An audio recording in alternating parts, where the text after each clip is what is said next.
करीब 8 महीने पहले लाल किला बम ब्लास्ट जो हुआ था उसमें मारे गए 13 लोगों में से 11 लोगों की पहचान न होने से उनका अंतिम संस्कार नहीं हो सका था। वह अब या तो सुपुर्दे राख होंगे या खाक होंगे। एनआईए ने अपनी स्पेशल कोर्ट में आज उनकी डीएनए रिपोर्ट पेश कर दी है और अदालत ने भी उनके अंतिम संस्कार करने की इजाज़त उस रिपोर्ट को स्वीकार करते हुए दे दी है। पूरा मामला क्या है हम समझते हैं अपने सहयोगी गौरव वाजपेयी से। गौरव, 8 महीने हो गए, करीब 11 लोगों का भी अंतिम संस्कार नहीं हो सका था। बिल्कुल। एनआईए ने आज जो है पटियाला हाउस कोर्ट स्थित जो स्पेशल एनआईए कोर्ट है उसमें एडिशनल सेशन जज पीताम्बर दत्त की अदालत में आज डीएनए रिपोर्ट सबमिट की। अदालत ने उस डीएनए रिपोर्ट को स्वीकार किया क्योंकि क्या हुआ था कि जो लोग मरे थे बम ब्लास्ट में उनमें चूंकि चिथड़े उड़ गए थे, बहुत गंभीर ब्लास्ट था और ऐसे में क्या हुआ कि शरीर की पहचान नहीं हो पा रही थी। अलग अलग शरीरों के टुकड़े जो है उस दौरान भी आया था कि किसी का हाथ कहीं लटका हुआ है, किसी का धड़ कहीं है, किसी का हमने देखा था। जिस समय सबसे पहले पहुंचने वालों में से कुछ एक लोगों में से हम लोग थे, तो हम लोग लगातार देख रहे थे कि चिथड़े बिखरे हुए थे अलग अलग जगहों पे, कहीं कार के किसी टुकड़े पे टंगा हुआ, कहीं जमीन पे पड़ा हुआ।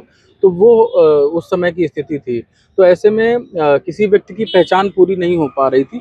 तो हमने बाद में उस रिपोर्ट को भी किया कि जो है जिस तरह से कंटेनर्स में भर करके वो टुकड़े रखे गए थे अलग अलग जगहों पे, तो ऐसे में पुलिस ने भी जो है जो काम उसका था, जो एनआईए का था, उन्होंने उनकी डीएनए रिपोर्ट्स बनवाने की जो है वो स्वीकृति मांगी थी अदालत से। अदालत ने उसकी स्वीकृति दी पहले, और अभी जब डीएनए रिपोर्ट सबमिट हो गई तो ये आज ही सबमिट हुई। ये क्लियर हो गया कि कौन सा व्यक्ति कहाँ, किस व्यक्ति के कौन कौन से टुकड़े। तो अब वो जो सुरक्षित अवशेष हैं उनका उनके धार्मिक बिलीफ के आधार पर, यानी कि जैसा कि उनका जो धार्मिक ढांचा या आस्था कहती है उस तरह से वो या तो सुपुर्दे राख या सुपुर्दे खाक किए जा सकेंगे।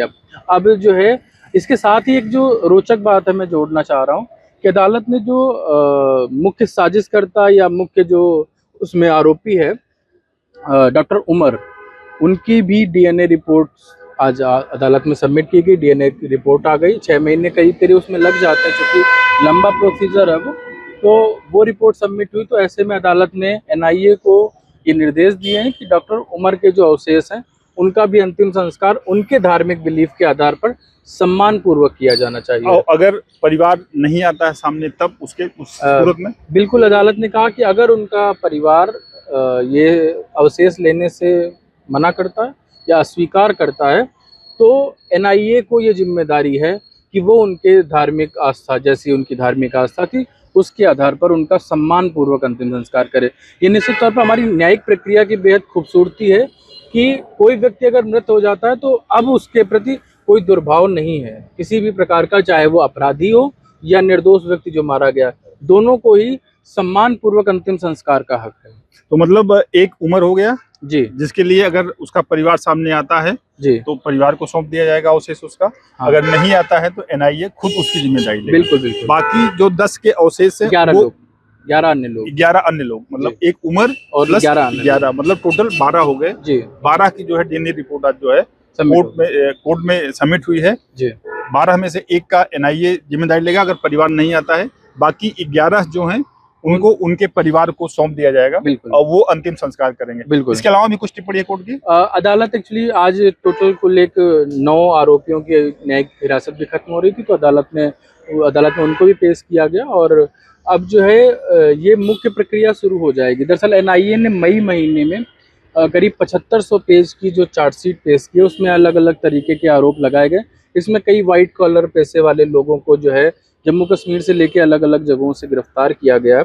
इसमें जो डॉक्टर उमर उन नबी हैं जो पुलवामा कश्मीर से आए हुए थे, और अगर मैं इस पूरे घटनाक्रम को एक बार फिर से दोहरा दूं तो ये 10 नवंबर की शाम 6:30 बजे करीब, जिस समय हम लोगों को भी ये अंदाजा हुआ कि ये कुछ एक वो भी रिकॉल करना जरूरी है कि बम ब्लास्ट कब हुआ था, किस दिन हुआ था और उस दौरान का वहाँ का सीन क्या था, कितना विभत्स था वो पूरा वाकया। बिल्कुल वो स्थल 10 नवंबर की जो शाम थी, हम लोग भी ऑफिस में ही थे और ये बड़ी दूर तक सुनाई देने वाला एक धमाका था, बहुत जोर का धमाका कि आसपास के शीशे टूट गए थे।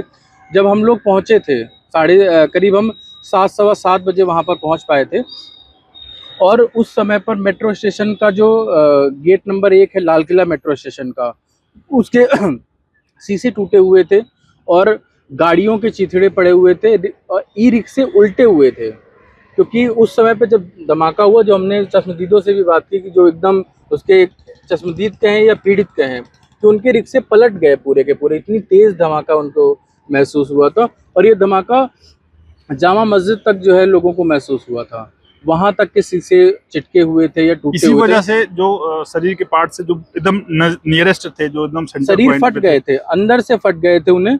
जब मेडिकल रिपोर्ट्स आई थी तो वो भी यही बता रही थी कि शरीरों को अंदर से फट गया, क्योंकि एकदम से वैक्यूम वहां क्रिएट हुआ जिससे शरीर अंदर से फट गए। और वो जो अवशेष थे वो अलग अलग जगहों पे बिखरे मिले थे। बिल्कुल। उसको भी बाद में 2-3 दिन तक पुलिस ने कलेक्ट किया था।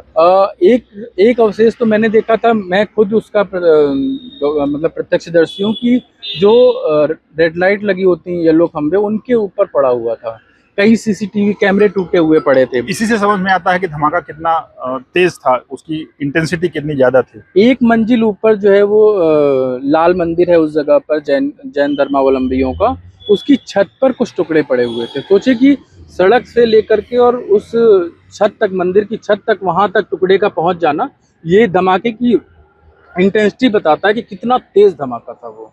तो अब आगे क्या कार्रवाई होगी इसमें? सर इसमें अब जो है ट्रायल शुरू होने की जो प्रक्रिया है, आरोप तय हो चुके हैं आरोपियों के खिलाफ। अब जो है ये ट्रायल का मौका आएगा। अब जो एनआईए है वो साक्ष्यों को रखेगी अदालत के सामने। आरोपी जो है वो अपने बचाव में जो भी चीज़ें रखते जाएंगे, उसके बाद अब ये फैसले की घड़ी, अब मुझे लगता है कि कुल एक 6-1 महीने या 9 महीने करीब में मुझे लगता है ट्रायल में लगेगा, अगर ये जिस तरीके से चल रहा है, तेजी से चल रहा है अदालत। कुछ आरोपी जिंदा भी हैं क्या? बिल्कुल, बहुत सारे आरोपी कौन-कौन जिंदा से हैं।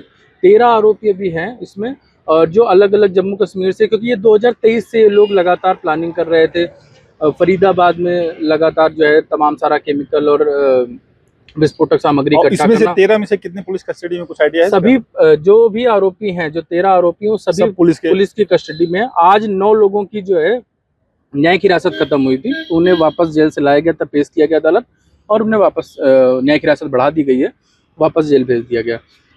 तो अभी एनआईए की जांच जो है लगातार इस पर चल रही है, और बड़ी साजिश थी है, क्योंकि लाल किला जैसे भारत का प्रमुख स्थल है, प्रधानमंत्री उससे 15 अगस्त को भाषण देते हैं, तो ऐसे में वो उसकी प्राचीर ज़्यादा महत्वपूर्ण हो जाती है। ऐसी जगह पर अगर धमाका होता है तो निश्चित तौर पर भारत की गरिमा को भी ठेस पहुंचती है। तो ये प्रयास था कि भारत की गरिमा को ठेस पहुंचाए। अगली सुनवाई कब है इसकी? अब अगली सुनवाई सर अभी अगस्त महीने में उन्होंने डिसाइड की, तो जितनी जल्दी हो सकेगा हम उसको लेकर भी अपडेट जो है, जो भी रहेगा वो भी हम अपडेट लगातार कर रहे हैं। और ये लाल किला बम ब्लास्ट जो है, ये जिस तरह की जांच इस बार, फॉरेंसिक जांच, वैज्ञानिक सबूत जिस तरह से एनआईए पेश कर रही है, ये बहुत महत्वपूर्ण होगा, न्यायिक दृष्टि से भी बहुत महत्वपूर्ण होगा। तो एनआईए जिस तरह से साक्ष्य पेश कर रहा है कोर्ट में, जैसा कि गौरव बता रहे हैं, ये न्यायिक दृष्टि से भी बहुत महत्वपूर्ण होगा। अगली सुनवाई इसकी अगस्त महीने में है। अभी तक के लिए बस इतना है। वीडियो जर्नलिस्ट विवेक निगम के साथ मैं संतोष कुमार, अमर उजाला के लिए नमस्कार। आपके राज्य की खबरें, आपके शहर की खबरें सबसे पहले जानने के लिए देखते रहें अमर उजाला। चैनल को सब्सक्राइब जरूर कर लें और पाएं हर अपडेट।